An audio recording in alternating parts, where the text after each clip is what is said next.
வணக்கம் உறவுகளே, welcome to நம்ம ஃபேமிலி vlog. இன்றைக்கி நம்ம சேனலில் நீங்கள் பார்க்க போகிற வீடியோ என்னென்னு பார்த்தீங்கன்னா, ஓணம் ஸ்பெஷல் பருப்பு கறி. ஆமாங்க, கேரளாவில் பார்த்தீங்கன்னா ஓணம் அன்னைக்கு இந்த பருப்பு கறி கண்டிப்பாக செய்வாங்க. இப்போது நம்ம இதை எப்படி செய்ய போகிறோம் அப்படின்றத வீடியோக்குள்ளே போய் பார்க்கலாம்.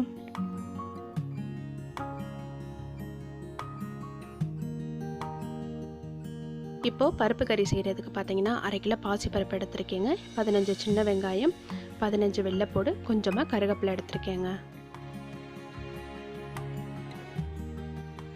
இந்த பாசிப்பருப்பை நம்ம வேக வச்சு எடுத்துக்கலாங்க.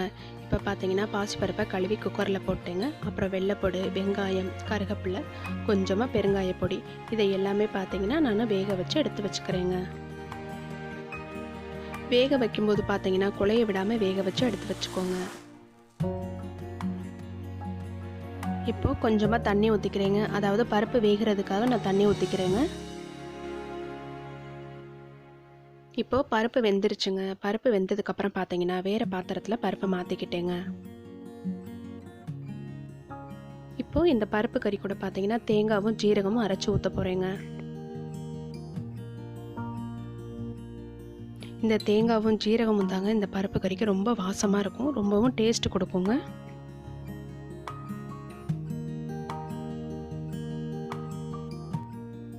இப்போது தேவையான அளவு உப்பு ஆட் பண்ணிக்கிறேங்க. உப்பு போட்டதுக்கப்புறம் பார்த்தீங்கன்னா நல்லா கிளறி விட்டுக்கிறேங்க. இப்போ பார்த்தீங்கன்னா ரொம்ப கொதிக்க விடக்கூடாதுங்க. கொஞ்சமாக அந்த பபிள்ஸ் வர்ற மாதிரி இருக்கிறப்ப நீங்கள் ஆஃப் பண்ணி விட்டுருங்க. இப்போ தாளிக்கிறதுக்கு நான் கொஞ்சமாக தேங்காய் எண்ணெய் ஊற்றிக்கிறேங்க. இப்போ பார்த்தீங்கன்னா கடுகு, கருவேப்பிலை, வெங்காயம், பட்டை வத்தல் இது எல்லாமே ரெடி பண்ணி வச்சுக்கிறேங்க. இப்போது கடுகு, கருவேப்பிலை, வெங்காயம், பட்டை வத்தல் இது எல்லாமே போட்டு தாளிச்சுக்கிறேங்க. இப்போது தாளித்த கடுகு கருவேப்பிலையை பார்த்தீங்கன்னா இந்த பருப்பு கறி கூட கொட்டி விட்டுடுறேங்க. இந்த பருப்பு கறி பார்த்தீங்கன்னா ரொம்பவே சுவையாக இருக்குங்க. இதுக்கு காம்பினேஷனாக பார்த்தீங்கன்னா சிக்கன் ஃப்ரை, மட்டன் சுக்கா இது ரொம்பவே சூப்பராக இருக்குங்க. இப்போ பார்த்தீங்கன்னா நம்மளுடைய சுவையான கேரளா பருப்பு கறி ரெடி ஆயிடுச்சுங்க. இந்த பருப்பு கறி கூட கொஞ்சமாக நெய் ஊற்றி சாதத்தில் பிசைஞ்சு சாப்பிடும்போது ரொம்பவே டேஸ்ட்டாக இருக்குங்க. நீங்கள் இந்த ரெசிபியை உங்கள் வீட்டில் ட்ரை பண்ணி பார்த்துட்டு எப்படி இருக்குன்னு எனக்கு கமெண்ட்டில் சொல்லுங்கள். எங்களுடைய வீடியோஸ் உங்களுக்கு பிடிச்சிருந்தா லைக் பண்ணுங்கள், ஷேர் பண்ணுங்கள், கமெண்ட் பண்ணுங்கள்.